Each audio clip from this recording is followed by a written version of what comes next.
Hello and welcome. I am Linda Thunberg. I am the CEO and president of NATH, the National Association of Transpersonal Hypnotherapists.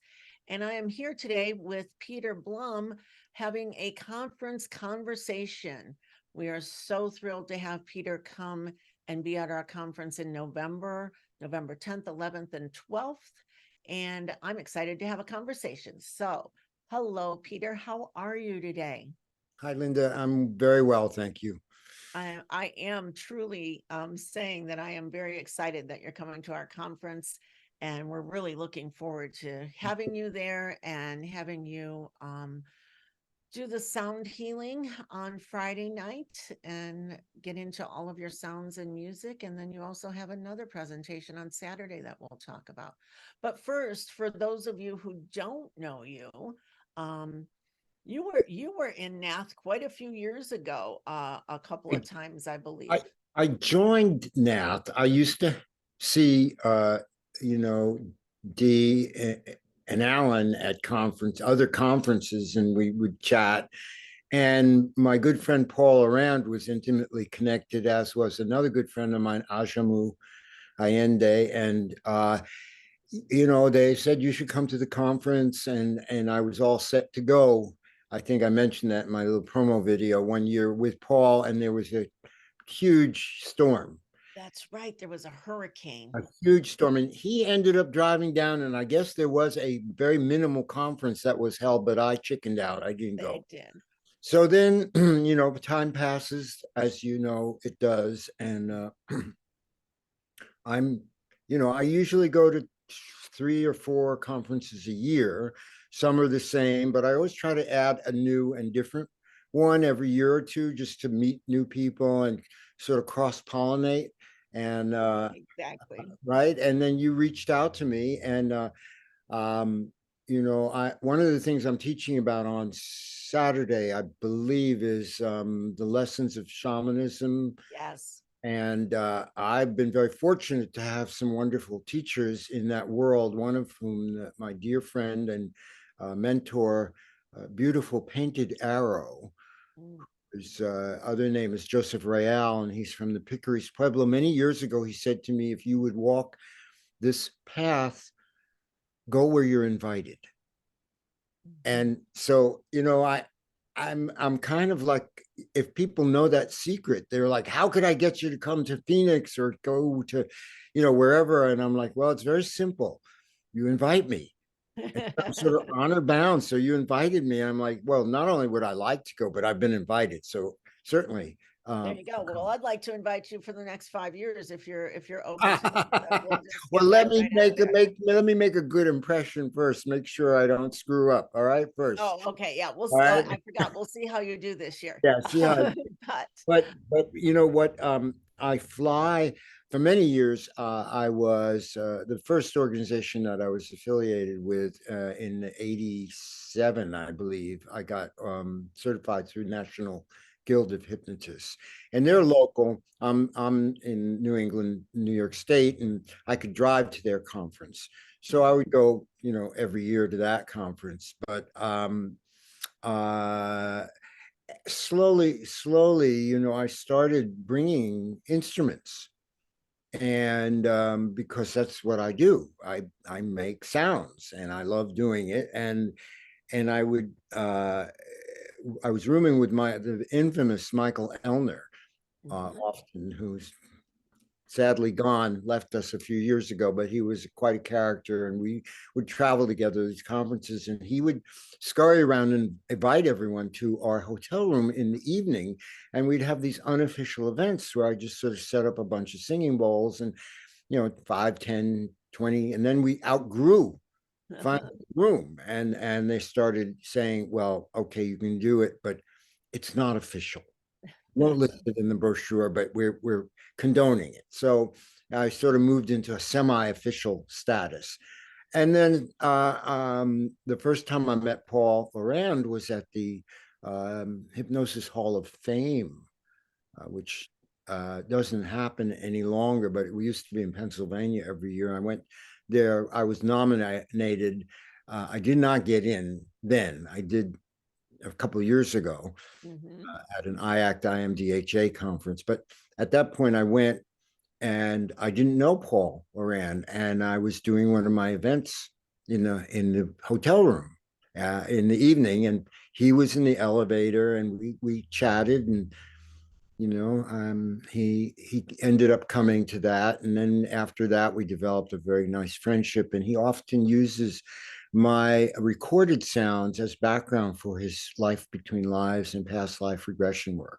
Mhm. And I said, well, that makes sense to me because for me, those sounds are the sounds of the cosmos. Mhm. They Absolutely. right there they are, and that's what drew me to them originally. They are the most spacious, trance-inducing sounds that I've heard. Well, they vibrate with your soul. They do. You can feel it through your whole entire body and beyond. Yes. So that's I'm always excited to do that. And then over the years, it became more of a thing where I would be asked or make an arrangement with different hypnosis organizations to come and do an official event. Um, Usually, it would be in the evening, some sort of a sound bath, and I would say, well, listen, you've been all day, you've been sitting in classes and listening to people talk, which is great.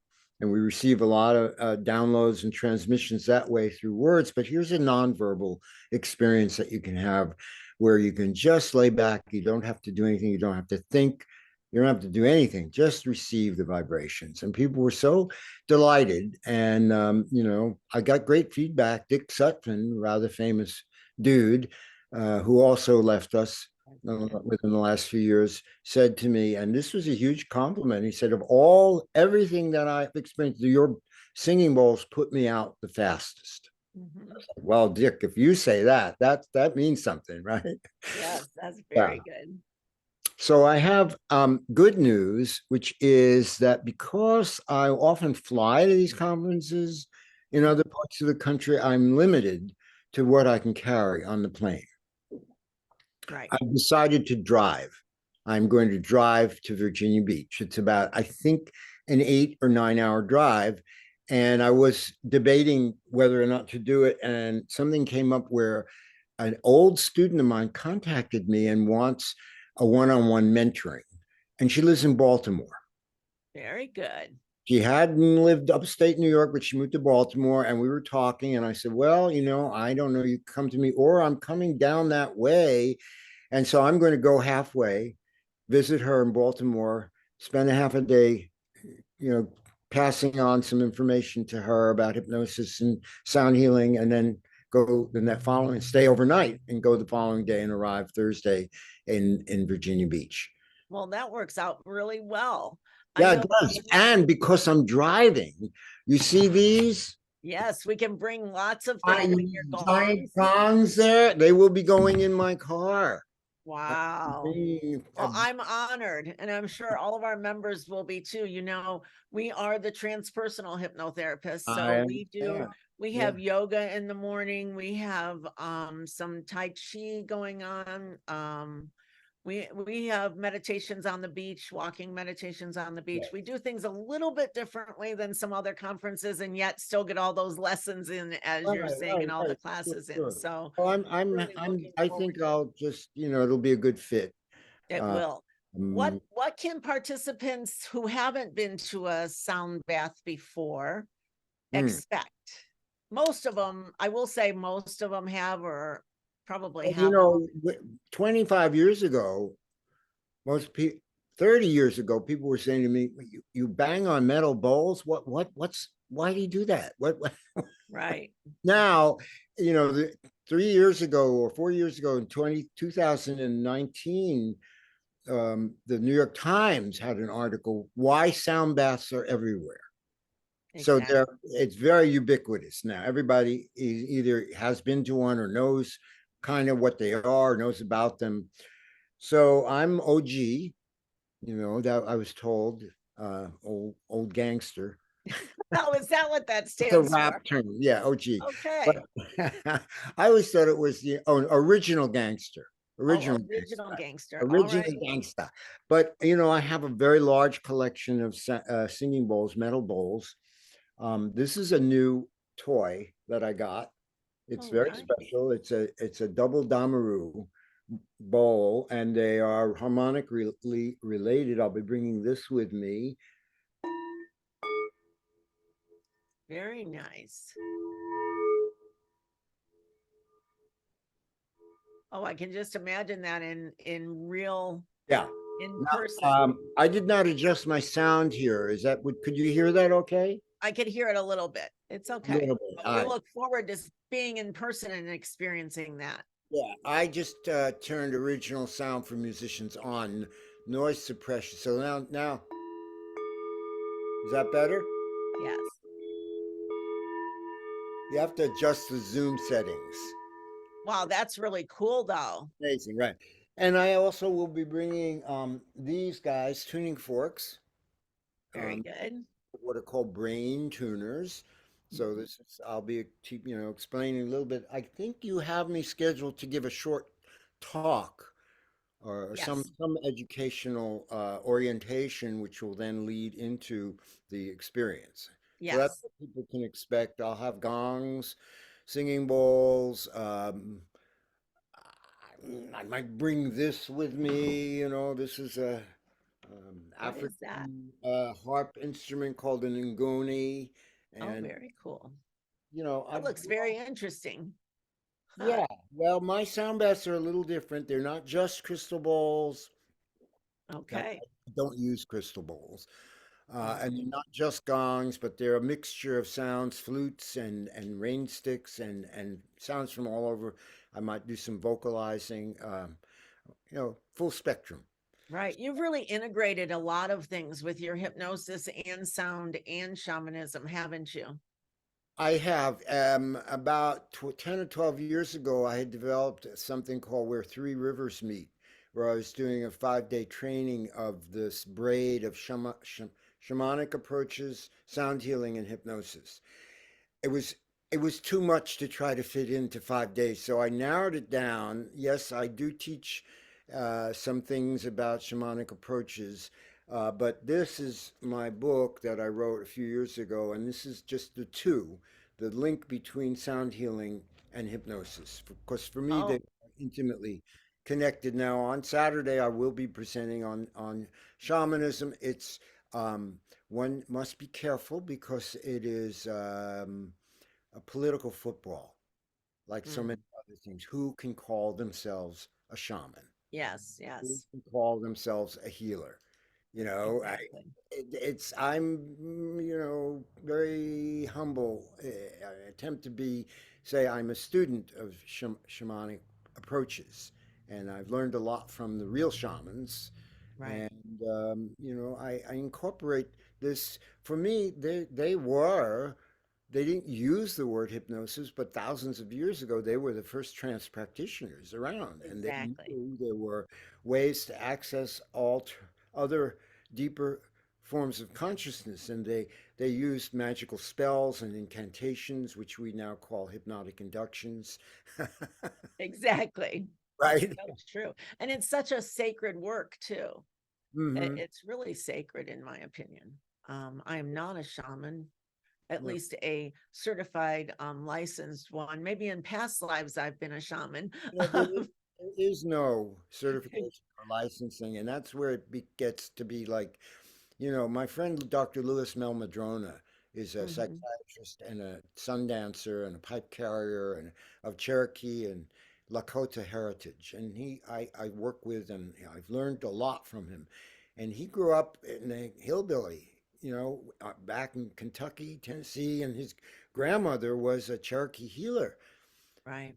And somebody once asked him, well, how did people know in the tribal situation who was a real healer? He said, well, they went out of business if they weren't getting results. Exactly. That's the bottom line. If you're not helping people, nobody's going to end up going to see you over and over again, right? And that doesn't matter if it's hypnosis or shamanism or anything else, does it?